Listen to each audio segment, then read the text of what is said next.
All right, thanks, Chris. Well, there are some great things going on around our town, and we talk every other Thursday with Good News Albany to hear about some of those great things. And today we're going to be learning about the Farm to School initiative. This is Daia Salam and Paula Rogers here to tell us all about it today. So we want to know, what is the Farm to School initiative?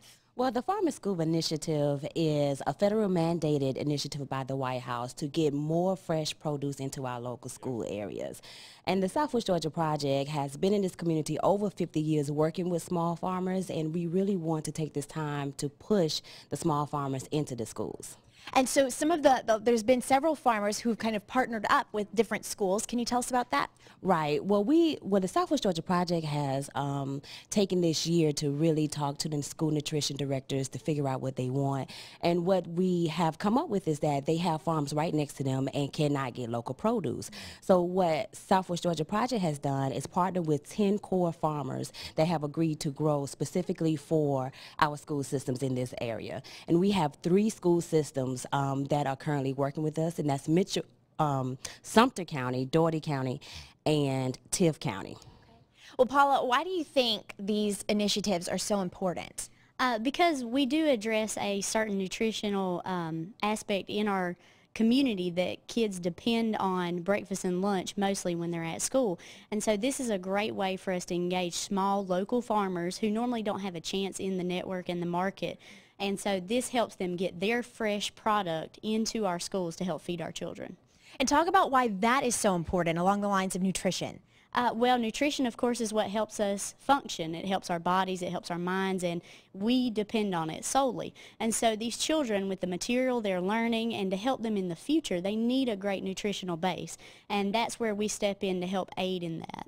Okay. What are some other things that you guys are planning in the future for this farm initiative? Oh, wow, a lot of things. We have a lot of educational initiatives going on. We are branching out and doing after-school programs. We've already helped the Boys Club here plant a garden. We want to fold in more school systems. We want to fold in more farmers. So as the initiative continues to grow, we're going to build our network of farmers and schools that are a part of this initiative. Wonderful. So this is some definitely great news to hear about what's happening in our town. You guys stick around. We're going to be back learning more about this in just a little bit, plus a whole lot more. We'll be right back. We are back with our feature on Good News Albany, talking with Miss Daia Salam and Paula Rogers about this school to farm project that they are undertaking, and there's many plans in the works, but there's a federal mandate that you wanted to talk about.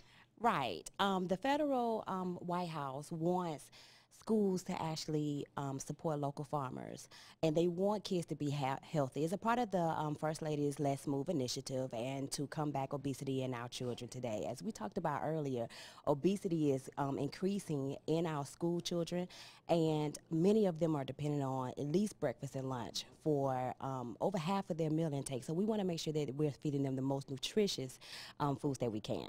So now, would this food from the little gardens that you guys have, would this go straight into the school cafeteria?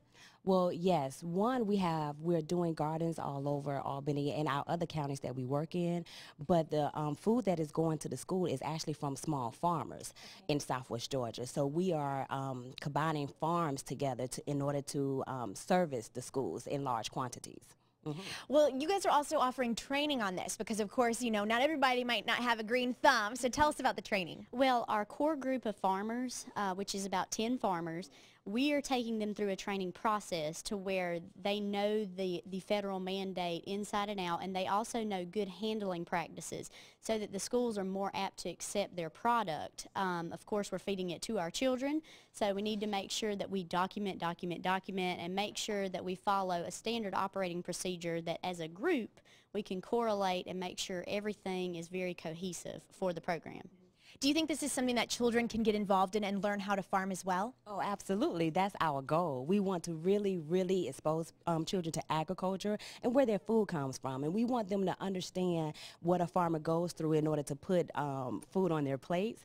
And we've had some pretty good experiences so far with children understanding where food comes from. We had one little kid didn't even recognize that food actually came out of the ground.